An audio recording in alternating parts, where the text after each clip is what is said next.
Hi friends, நான் ஒரு சில பொருட்கள் ஆன்லைன்லேருந்து வாங்கியிருக்கேன். அது எப்படி வாங்கியிருக்கேன்றதை இந்த வீடியோவில் பார்க்கலாம். இது எதுவுமே ப்ரமோஷன் கிடையாது. இது எங்கள் வீட்டுக்கார் ஆஃபீஸில் ரிவார்ட் பாயிண்ட்ஸ்க்காக வாங்கினது.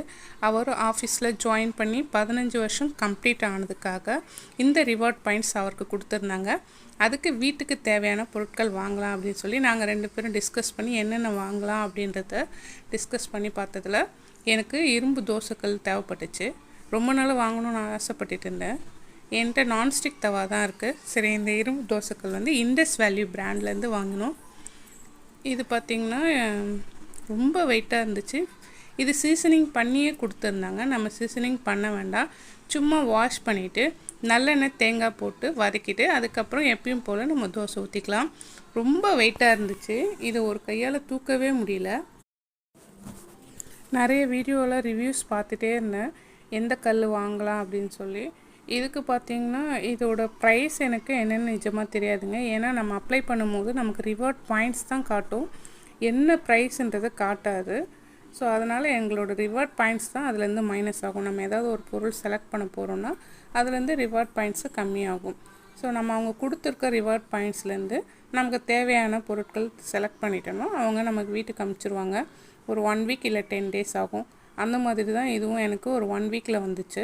இது கூடவே நாங்கள் ஒரு சில பொருட்கள் ஆர்டர் பண்ணியிருக்கோம். அது என்னென்னன்றதை நான் பின்னாடி சொல்கிறேன். இந்த தோசைக்கல் எப்படி இருக்குதுன்னு சொல்லுங்கள். இதில் தோசை ஊற்றி பார்த்துட்டு இது எப்படி வருதுன்றது நான் உங்களுக்கு அடுத்த வீடியோவில் சொல்கிறேன். இப்போது இன்னொரு பொருள் பார்க்கலாம். இந்த பொருளும் பார்த்திங்கன்னா ரிவார்ட் பாயிண்ட்ஸில் வாங்கினது தான். என்கிட்ட 3 அலுமினிய கடாய் வச்சுருக்கேன். ஆனால் சில்வரில் ஒன்று கூட இல்லை. ஸோ சில்வரில் வாங்கணும்னு வெயிட் பண்ணிகிட்டு இருந்தேன். ஆனால் கொஞ்சம் வெயிட்டாக வாங்கணும், நார்மலாக இருக்கக்கூடாது அப்படின்னு நினச்சிட்டு இருந்தேன். இது பார்த்திங்கன்னா சிக்னோரவரில் ஒரு எவர் சில்வர் கடாய் வித் லிட்டோடு வந்திருந்தது. இதுவும் பார்த்திங்கன்னா ரிவார்ட் பாயிண்ட்டு தான் கம்மியாச்சு. என்ன ப்ரைஸுன்னு தெரில. வேணால் நம்ம இதே மாடல் வந்து நம்ம ஆன்லைனில் சர்ச் பண்ணி பார்த்தா எவ்வளோன்னு தெரியும். ஆனால் இதோட நான் அது எதுவும் சர்ச் பண்ணலை. சரி, ஓகே, ரிவார்ட் பாயிண்ட்ஸ்க்கு வருது அப்படின்னு சொல்லிட்டு நான் செலக்ட் பண்ணிட்டேன். நானும் பிக்சரில் பார்க்கும்போது ரொம்ப குட்டியாக இருக்கும் அப்படின்னு நினச்சேன். ஆனால் கைக்கு கிடச்சதுக்கப்புறம் பார்த்தா ரொம்பவே நல்ல வெயிட்டாக இருந்துச்சு. நான் எதிர்பார்த்ததை விட ரொம்ப பெருசாக இருந்துச்சு. ஒரு 5 பேர் 6 பேர் இருக்கிற குடும்பத்துக்கு இது ரொம்ப தாராளமாக யூஸ் பண்ணலாம். நான் இந்த கடாய் செலக்ட் பண்ணுறதுக்கு முன்னாடி இதை விட அடுத்த சைஸ் பெரிய சைஸ் கடாய் செலக்ட் பண்ணேன். அதுக்கு பார்த்திங்கன்னா ரிவார்ட் பாயிண்ட்ஸ் அதிகமாக போச்சு. சரி, ஓகே, இதுக்கே எல்லா பாயிண்ட்ஸும் போயிடுச்சுன்னா என்ன பண்ணுறது, வேறு திங்ஸ் வாங்கலாம் அப்படின்றதுக்காக அதுக்கு அடுத்த சைஸ் இந்த கடாயை நாங்கள் செலக்ட் பண்ணோம். இதுக்கு பார்த்திங்கன்னா 1000 சம்திங் அந்த மாதிரி ரிவார்ட் பாயிண்ட் கம்மியாச்சு. ஸோ நான் குட்டியாக இருக்கும் அப்படின்னு தான் நினச்சேன். சரி, பரவாயில்ல, குட்டியாக இருந்தாலும் பரவாயில்ல, எதுவும் சட்னி வைக்கிறதுக்கு வரும் அப்படின்னு சொல்லி நான் ஓகே அப்படின்னு பண்ணேன். ஆனால் நிஜமாகவே இது ரொம்பவே பெருசாக இருக்குது. நான் எதிர்பார்த்ததை விட ரொம்ப கனமாக இருக்குது. இது கேஸ், இண்டக்ஷன் ரெண்டுத்துலையுமே யூஸ் பண்ணிக்கலாம். கிளாஸ் ஃபினிஷில் கொடுத்துருக்காங்க. இதோட லிட்டும் பார்த்திங்கன்னா சூப்பராகவே இருந்துச்சு. இந்த கடாயில் ஒரு சூப்பரான ரெசிபி ரெடி பண்ணி போடுறேன்.